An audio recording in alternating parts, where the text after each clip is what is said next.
What's going on, guys? Welcome back to the channel, and today we are getting wild, baby, with Animalize, and this is the follow-up album to Lick It Up, their second album, no makeup. And if you caught my last review, you know that Lick It Up was not my speed whatsoever, but will Animalize get back on that track? Spoiler alert, yes it will. I find with Kiss, a lot of their albums kind of go in twos, like these two albums flow together, these two flow together, these two.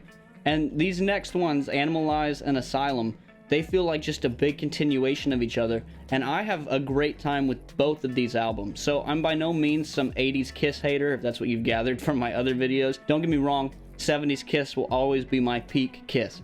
But I have a lot of love for the 80s, and it all starts with this album coming in number 9. Thrills in the Night. The verse just goes on so long. It just keeps going and going and going and going, and you're waiting for Paul. Like, I'm like, you need to stop and breathe or something? It just continues and continues. And unlike Lick It Up, if you caught my last review, where most of the songs were not good until the last 3, the majority of the songs on this album, I love these songs. I will always skip these songs on. I will go straight to them. I will look for these songs specifically. So when I have some of these that are lower on the ranking, that does not mean I dislike these songs. They are just a little bit underneath the other great songs on this album. Going into number 8, I've Had Enough.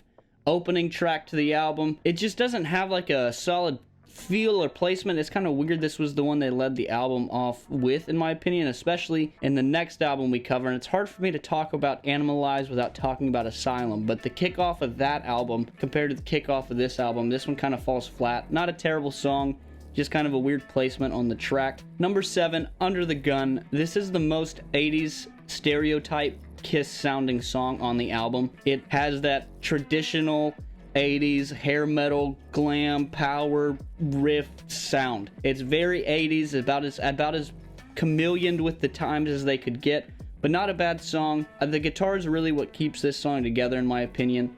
Number 6, Murder in High Heels, and this just has a solid groove to it. I don't care for the chorus, don't necessarily care for the verse, the lyrics, but the groove the band has while this song is playing, it just makes you want to move every time I hear it. It's just that they really nailed it with this album, where it just has, everything has a nice flow and groove to it in these top songs.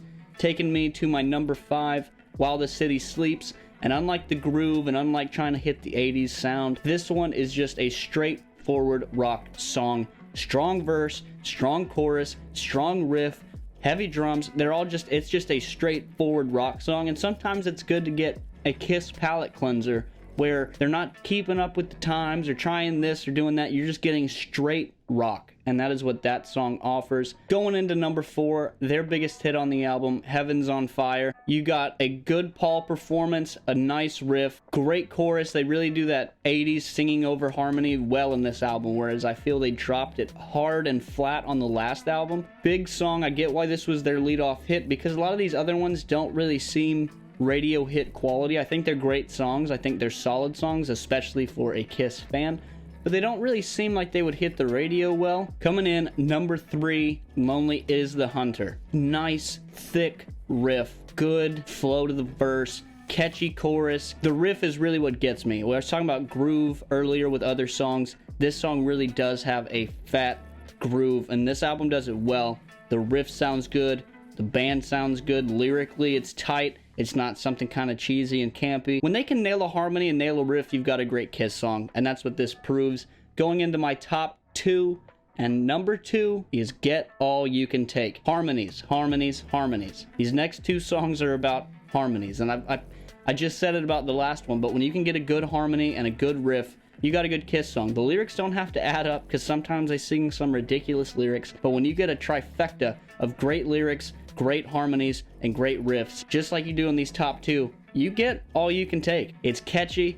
I find myself singing it all the time, and they all have their own little moments in this song where they kind of get to shine a little bit. The guitar gets to shine, Paul gets to shine, and then they get to play together in the chorus, and they drop an F-bomb, dude. I mean, how cool is that? Kiss dropping an F-bomb, and more with the profanity at my number 1, which I bet is the most controversial, Burn, Bitch, Burn. I realize lyrically it's dumb, it has a cool riff, the harmony's cool, but God almighty, the first time I heard this song, for whatever reason, it was the catchiest song. I mean, he says, put my log in your fireplace, which is like, again, so cheesy, but the chorus is so catchy. Burn, bitch, burn. That, ooh, dude, all the time. I'd listen to that song probably like once a week at least. That song will come on the way to work, dude.